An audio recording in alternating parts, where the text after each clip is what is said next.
Hey y'all, it's Sarah. I have some things that I wanted to answer maybe in one video. So this is kind of learning, kind of informational. There's no project involved. I just wanted to show some things that I get a lot of questions about on the Peppermint Cactus Facebook group.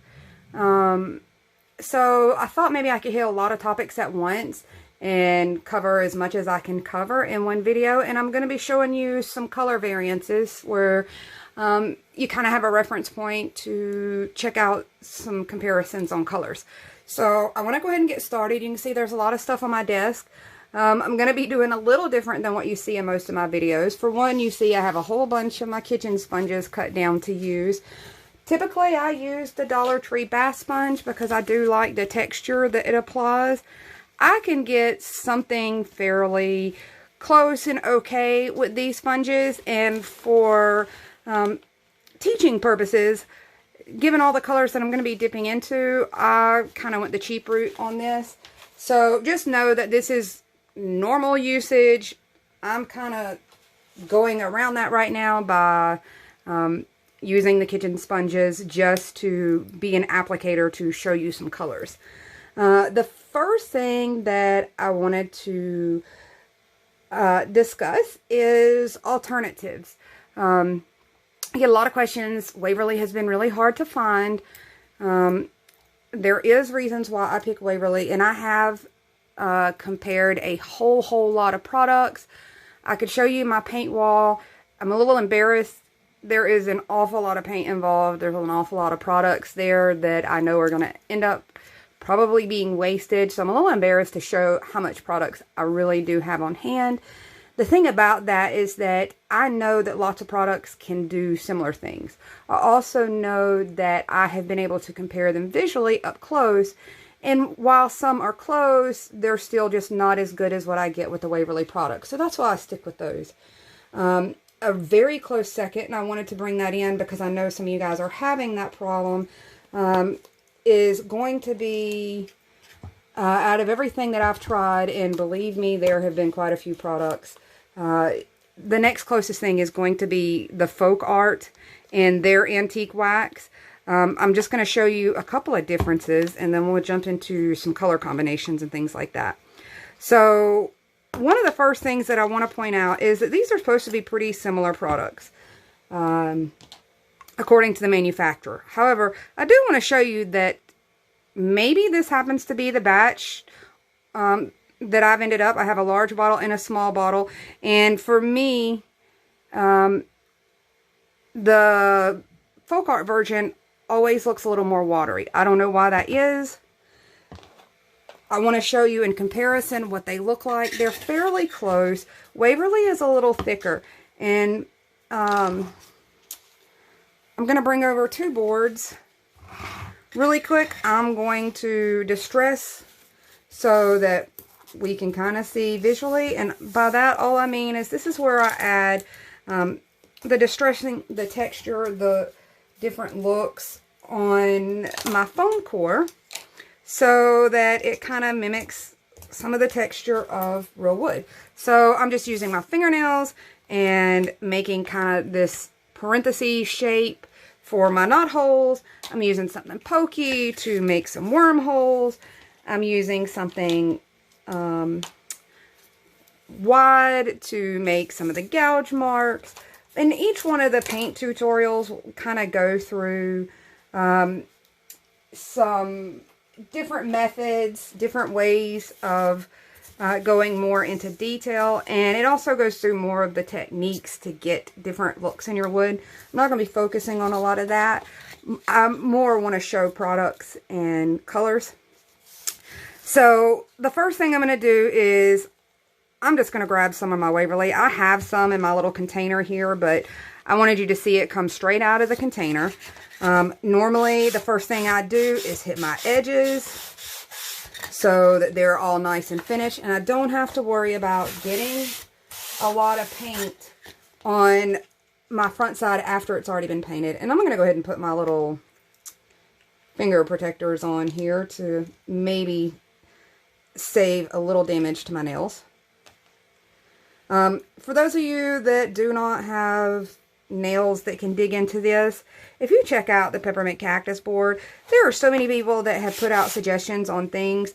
I put out one in my beginner's guide of different things that you can use instead of fingernails. A lot of other people have come up with different things that you can use instead of fingernails to mimic that look. So I've hit my edges.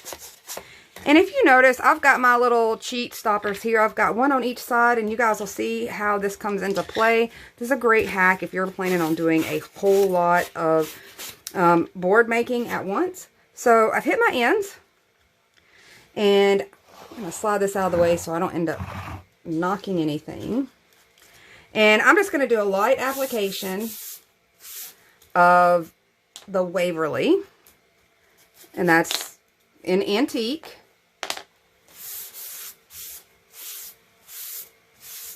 And you can see this sponge applies it, but as far as getting like really detailed texture in, I do like the way that the bath sponge applies. So if you notice with these stoppers, because I have one on this end, and one here at the base of my desk, I'm not really having to touch anything to go across this. And when I have multiples here, it makes it even that much more convenient. So you can kind of see, I'm going to let that dry a little bit, and I'll go in with another coat. And I'll do the same thing here. Let me grab a fresh sponge so you guys can see. I did want to show you this.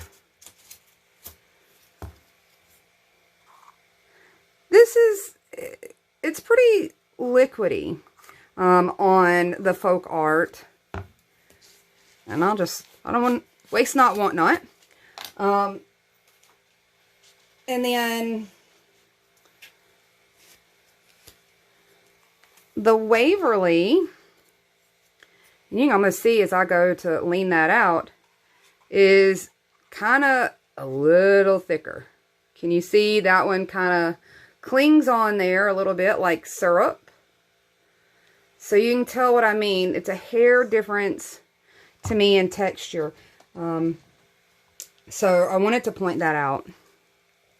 And this definitely is way runnier as far as visually for me. Gonna do the same thing. I'm just gonna come in and hit these edges. And I'm just gonna use my lid for this. I don't want to make a huge mess.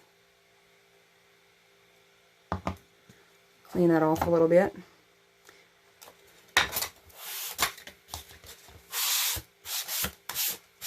And you can see why I do the edges first, because it does bleed over. And we can blend that out now as we're going to do the board in, and it's easier to blend it out now than it is later. You can accomplish it either way, but it is easier this way.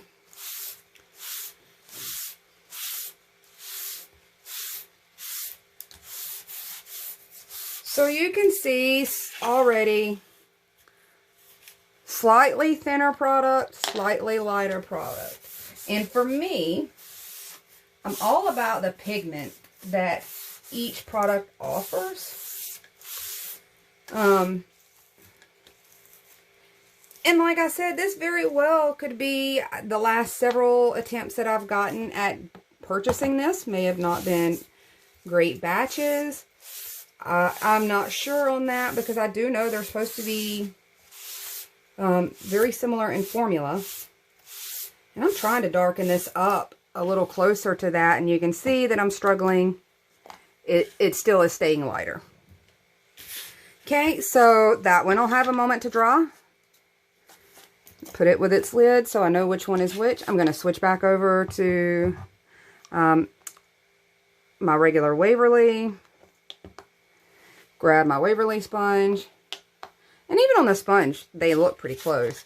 But I know a lot of you guys have questioned this. These are the two products that I stand behind. Everything else that I have tried other than these, they give results, but they do not give the same level of results. Not once you've played with them all and can visually compare. So you can see now I'm trying to work a little of the graining in. These have a very orangey undertone. When you're using the antique, it does produce a wood look, but it is a quite an orangey kind of look. It's got the reddish oak kind of undertones, and you can really see that. It's very golden.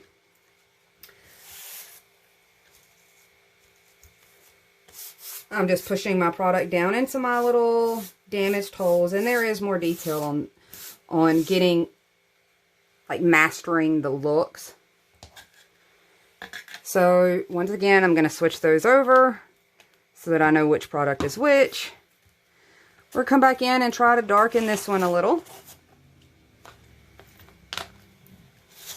Let me pull that a little closer so maybe you can see it as I'm doing it.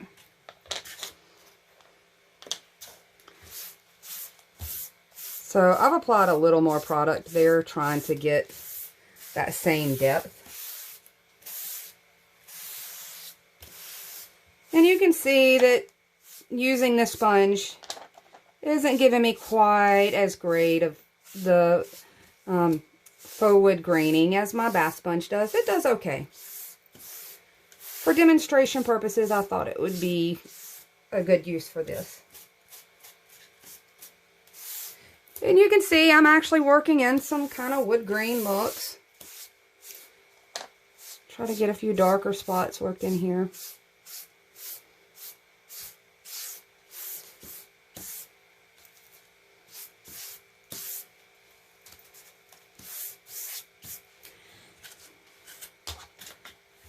And there you go. I had to work a little bit more to get close to the same darkness and the same look, and I don't want to confuse these too much. But let me pull this up a little closer. And you can see all I had to do was just work maybe a little bit more effort into it to get the same depth of color. And I really don't know why that is the case. Okay, so I did want to compare those two. Those are the two that if I'm going to stand behind some products and say, hey, I've played with things and I've gotten results this way and that way, these are the ones that, if I have my preference, I'm always going to lean towards these products first. This one most specifically, but this one is not, this one's not bad. Okay, now let's get into some fun color making. So I'm going to put those to the side. We'll kind of refer back to those later. You'll see that these are your basic antique colors in both brands. And now I'm going to come in. We're going to play with mixing some colors. So in order to do that, I've already got a little bit mixed, and I want to use it because I don't like to waste anything. But what I have done, and I'm going to show you, is I've just taken, this is my Waverly Wax and Antique. So I've taken a little bit of that.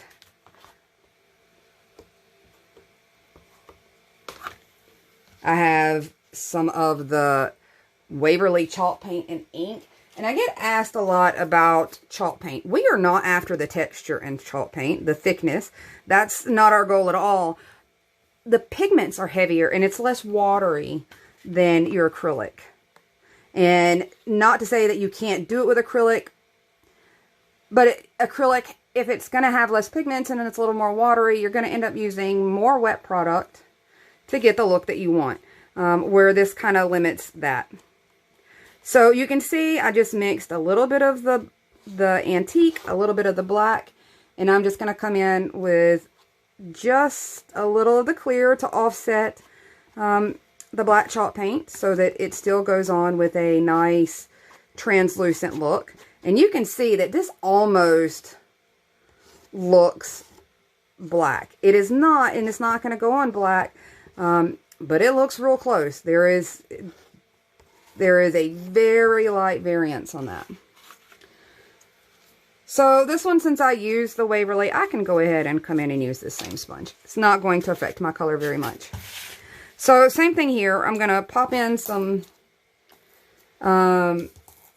little knot holes. I'm not going to go too crazy. Maybe a little gouge here, a little gouge there. Nothing too major, but I do want it to show up. This is a really dark color. I want you to be able to see the details that it hits. Same thing with it. Now, when we go to apply that on the sides, it comes out really dark. Don't be scared.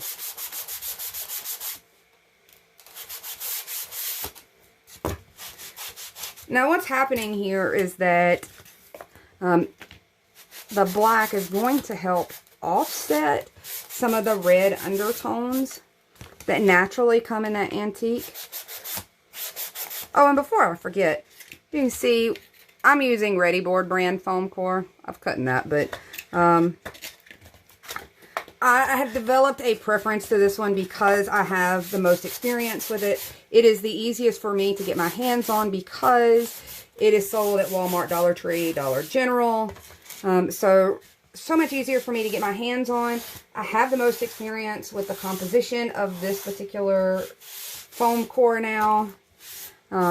You know, I kind of know what its limitations are, so I get asked about it. As long as it's got the paper surface, you can do it with the plastic surface ones, but the texture comes out a little weird and different. And I think, I cannot remember if it's in the group or on the YouTube channel, there is a video about the difference in the texture between the paper surface and the more plasticky laminated surface. Okay, so my edges are done. I'm not even reloading at this point. I'm just going to start dragging some color in. And you guys see, I'm kind of doing this the same way that I would with my bath sponge.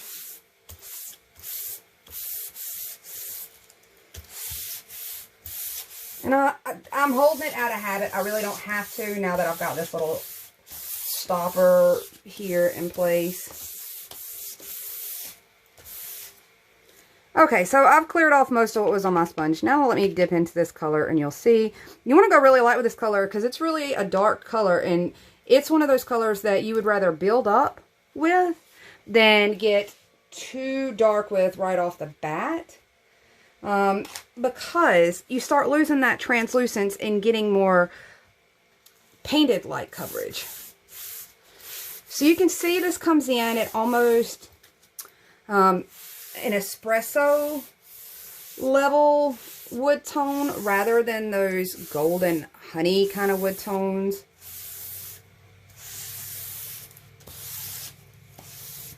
Now there are chalk paints that you can do this with and using your clear.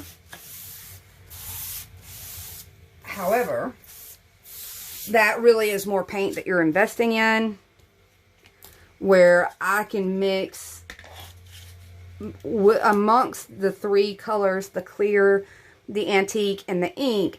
I can come up with a whole lot of different graining and different looks just with those three colors. So to me, that's a better starter investment. So all I'm doing is trying to make sure that I push down into some of those.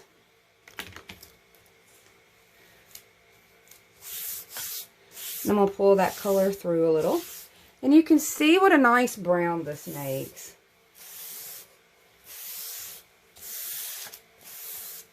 This is not as much of a gray undertone or the gray tones that you get with the Barnwood look.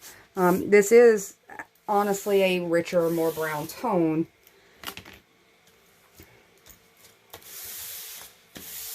And I know it's hard to know that because every photo is going to take things differently, but I was hoping that when you see some of them compared with one another, it might make it easier for you to decide which color that you want to work with. So I'm not going to go super dark with this. I could. Let me do one that's darker than the other, and then you can kind of see what layering does with this. So I'm going to switch this around where my knot hole is down here where you guys can see it. Whoops.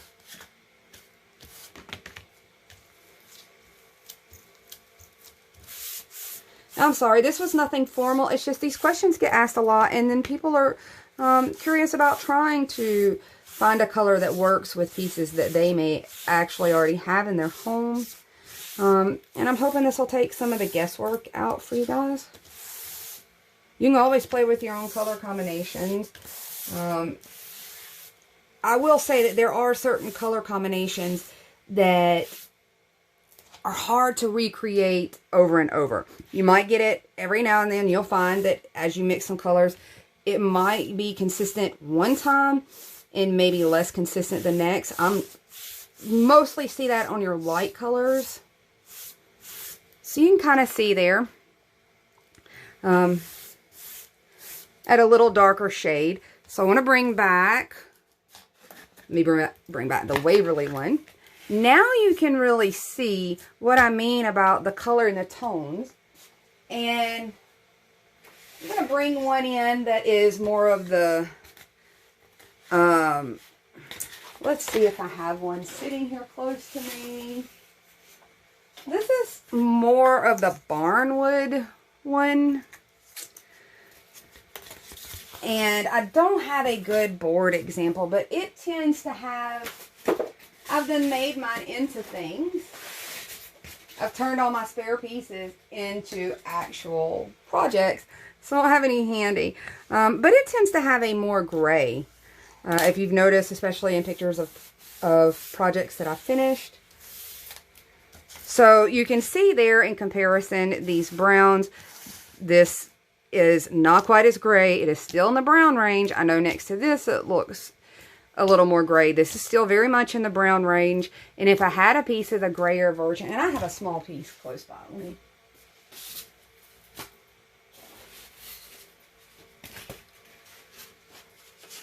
You can kind of see this becomes more multi-tonal. When we do the Barnwood look, it is not a mixed color. It is a layered color. So it's multi-tonal. And you tend to see more of the grays. This one is less multi-tonal and more in the solid brown range, where this one you'll get brown sections because we're layering it on. You'll get gray sections. You'll get black sections. And I wanted to show that. Bring the lighter one in. I want to show that mix and show you how to bring in some variant tones. Because I don't know how much I've shown this in other videos. So I'm just going to use the same sponge, and I've got my ink here, my black.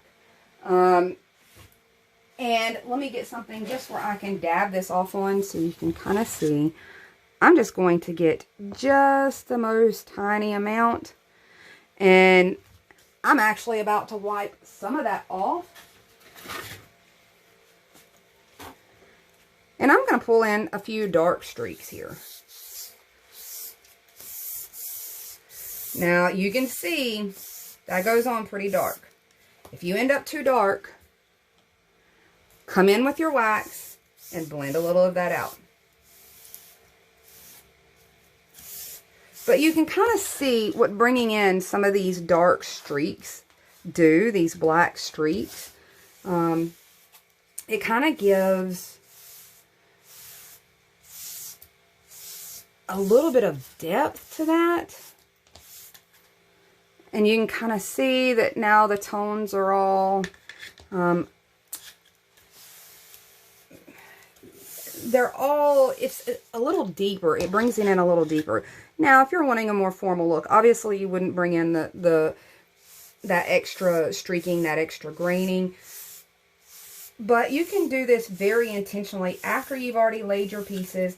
And let's say that you've got a lot of pieces that end up looking pretty uniform. So let's say that you have a lot of pieces and they're okay pieces or they're good pieces, but when you start getting them all laid out together, you feel like it's a little bland. So a really easy way to do that is to come in with just a little bit of the black and pull some of that in. And I'm not even going to do it on both of them. I'll do it on one. That way we can have a visual comparison. And you can kind of see it added a little depth. And this is very similar to doing how we get the Barnwood look. But you can pretty much do this with any of your colors once you've already gotten full coverage. And if you're deciding, okay, I need a little more visual variance, this is a really quick tip to come in and throw a little visual variance into a couple pieces, not all of them. And you can kind of see that that just brings in a little bit of tone. I haven't even reloaded this. This is just the black that was still on there from tapping it on there to show you. I will bring in a little and darken my little spot here to make it kind of work with the extra black that we added here.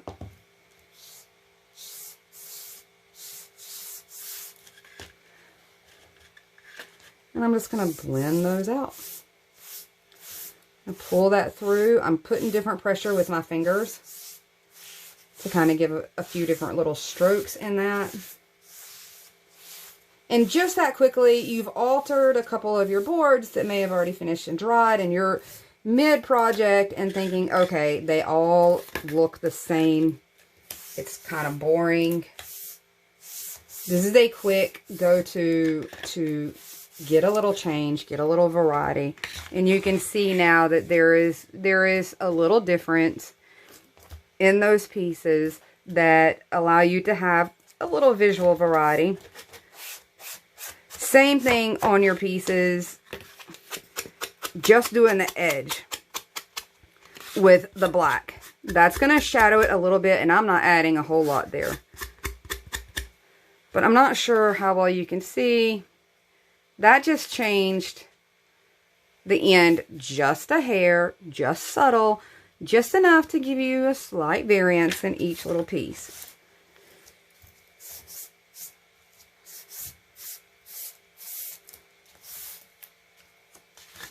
Okay, so those were a couple things that I wanted to show, I wanted to hit on.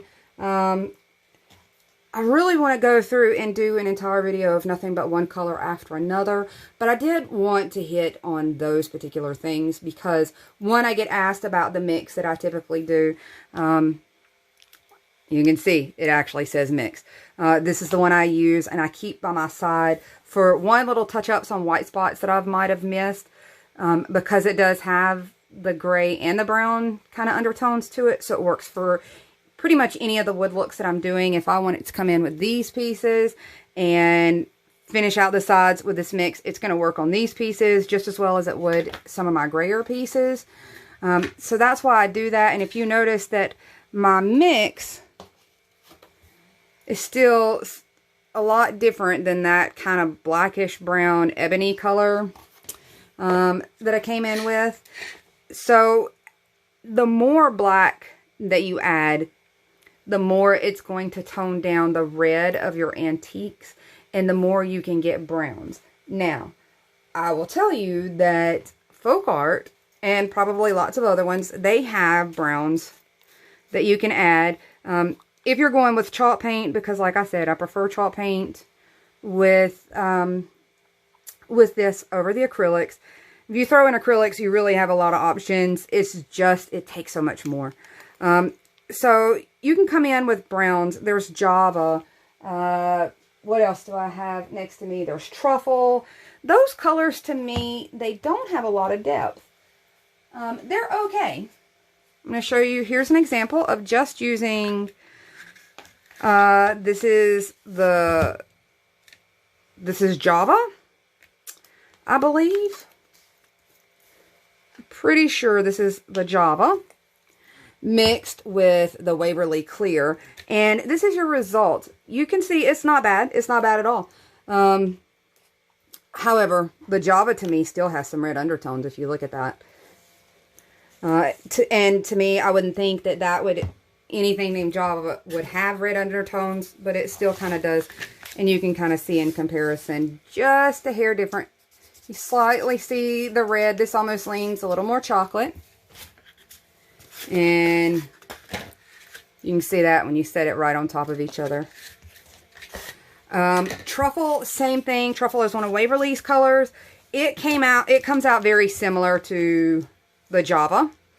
Any of those, though, I will tell you, if you add just the most minor little nudge of the popsicle stick of black to any of those, that's going to help tone down some of the reddish undertones if you're fighting against some of those really red woods, or those really red looks in your brown colors.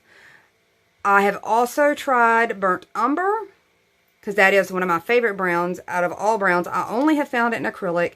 It does go on thinner. You don't get that nice rich darkness that you think of with Burnt Umber once you slide it across here and it starts soaking into the paper, which is why I choose to go with my mix like this, using the antique, using the black, and changing the variances between those two colors to get to the level of brown that I want, because the pigmentation is just so much better. So those are things that I kind of wanted to explain and kind of walk you through, so that knowledge is power when you're crafting like this. You know, some people are already a little intimidated about jumping into this, and it's kind of hard to remember that you're just playing with foam core. It's not real wood. It's not a big investment. You get several opportunities out of one sheet to practice, and nobody is going to expect that your pieces are going to be perfect right out of the gate. However, I'm going to tell you that this is almost foolproof. Using the right sponges, using the right products, I've almost laid it out to where you cannot fail. You are going to be good at this. Please don't think otherwise. No, you may not like every single piece that you put out, and I don't always like every single piece or every single strip that I do. However, don't be discouraged. It will not take you but just a handful of times to get good if you don't think you're good now. Most people are going to start out right out of the gate. This is one of the very few crafts that I want to tell you guys that you are going to feel confident about yourself from the get-go. As long as you can follow instructions, you can do this. Please don't be afraid to try it, or don't let it hold you back that you don't think that you're going to be as good as someone else that you may have already seen do it. Have faith in yourself, because it is really easy. It just takes a little practice. It just takes a little manipulation. And I don't want you to be afraid. It's $1. You spent $1 on a full sheet. If you waste a full sheet, you wasted $1. We spend more than that on a drink at a convenience store. So this is a skill that you can transfer. Once you kind of get the feel for it, you can use this skill towards other crafts. So it's worth learning. And I really feel sad when somebody feels like that it's something that they are scared to try or can't do. Please don't. Like, don't deny yourself, because I'm telling you, it is, one, it's addictive. Two, you're gonna be good at it. I wouldn't tell you that if I didn't believe it. You're gonna be good at it. If you can follow the directions, you're gonna rock it. So please don't think that it's not something you can do. I promise you can. Just a little practice. Just diving in and playing with it. Just like I'm doing today. Sitting here playing with paint colors, playing with materials. And I'm actually, honestly, I'm not going to lie, I'm not too disappointed in the results I got, even just using this sponge. I do get better results with my bath sponge, but I'm not even hating the results from this sponge. So I'm telling you, it is the only craft that I've ever done where you can be good at it right at the beginning. You know, there's always a learning curve for most people. There's not a major learning curve for this. Within a few tries, you've got it covered. So jump in there, have a little fun, get a little messy, and try it out. Hopefully I answered as many questions as I could. I will try to come back and answer others, and I am really going to try to do a compilation video of a lot of colors, because there's so many other colors that I can make, and I'm not really sure how to list them other than, hey, look, this is what this does. So I hope you get to craft today. I hope you learned a little something, and I will talk to you guys